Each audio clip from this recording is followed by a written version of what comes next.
Continuamos en Cartago. Hoy tal vez sea un programa especial, no la usanza de lo que habíamos hecho en el verano, en donde teníamos programas que tal vez eran especiales en sí por el contenido, pero nosotros decidimos que la charla con el doctor Borón, que ha sido una charla extensa en la cual el equipo de producción pudo trabajar aquel 21 de diciembre del 2009 y dividirlo incluso hasta capaz que en 2 programas.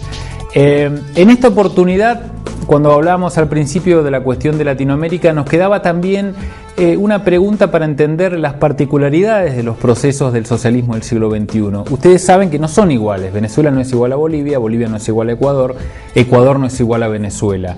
¿Qué une y cuáles son las principales diferencias? ¿Qué rasgos podemos entender hoy el socialismo del siglo XXI?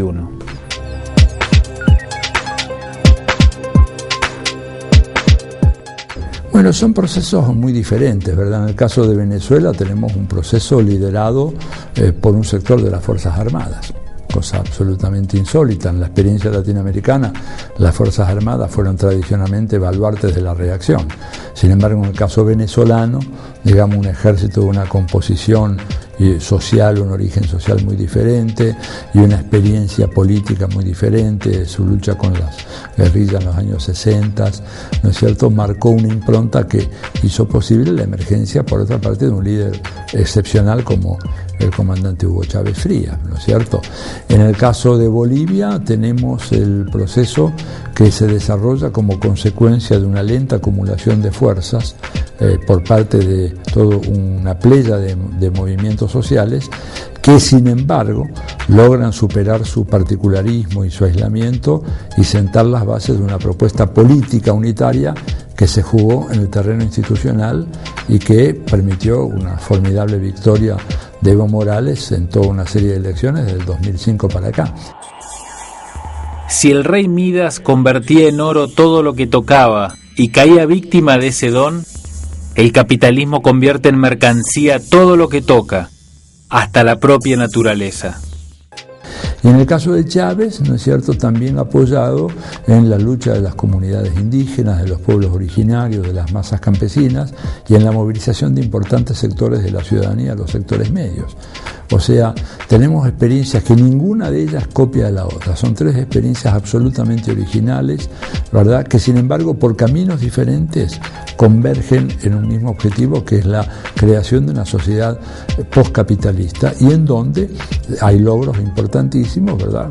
Por ejemplo, el caso de que en Bolivia la misma UNESCO, que es una institución sumamente conservadora del sistema internacional, haya certificado públicamente y le haya entregado un diploma al gobierno de Bolivia, porque en Bolivia se logró la erradicación del analfabetismo en 2 años, demuestra los avances que puede tener un modelo que piensa las cosas de manera diferente y que ejecuta las cosas de manera diferente. Lo mismo pasó en Venezuela también.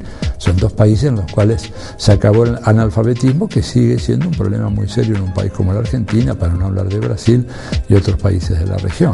O sea que en ese contexto, pese a sus enormes diferencias, estos movimientos logran tener éxitos concretos muy, muy importantes que, bueno, redundan en beneficio de sus pueblos, ¿no? Cerramos este bloque. Acordate que nos podés encontrar en YouTube poniendo Cartago Teledigital y podés ver todos los programas. Creo que el otro día chequeé, hay como 95 más. Hay programas que yo no sabía que estaban también en YouTube. Y si no, podés chequear nuestra página, el sitio web oficial del programa, que es principioesperanza.com. Ya venimos.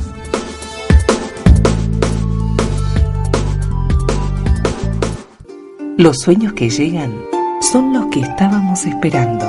Inauguramos maternidad, pediatría y neonatología. Cooperativa A2, una empresa de salud recuperada por los trabajadores al servicio de la comunidad. Sanón Facing Pack, junto a la familia trabajadora. Los mejores precios y la mejor calidad. 10% de descuento contado efectivo en todos los productos. Nuevos horarios, de lunes a viernes de 7 a 19 horas y sábados de 7 a 13. Sanón Facing Pack, Ruta 7, Kilómetro 7, Parque Industrial Neuquén.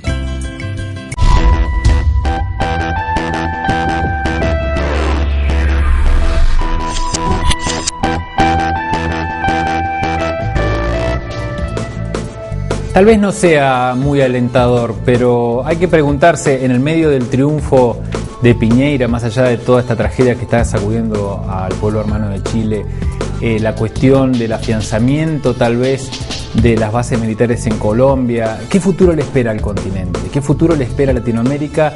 Y lo que más nos está impactando, una pregunta tal vez que uno no quiere hacerse frente a un espejo, ¿qué puede pasar con los tres procesos que están hoy liderando la estructura del socialismo del siglo XXI en el continente? ¿Hay alguna posibilidad tal vez de regresión? ¿Es posible que incluso en el panorama que se está planteando en Argentina la derecha retome, siendo obviamente punta de lanza de esta contraofensiva que el imperio ha lanzado sobre el continente? La respuesta del doctor Atilio Borón.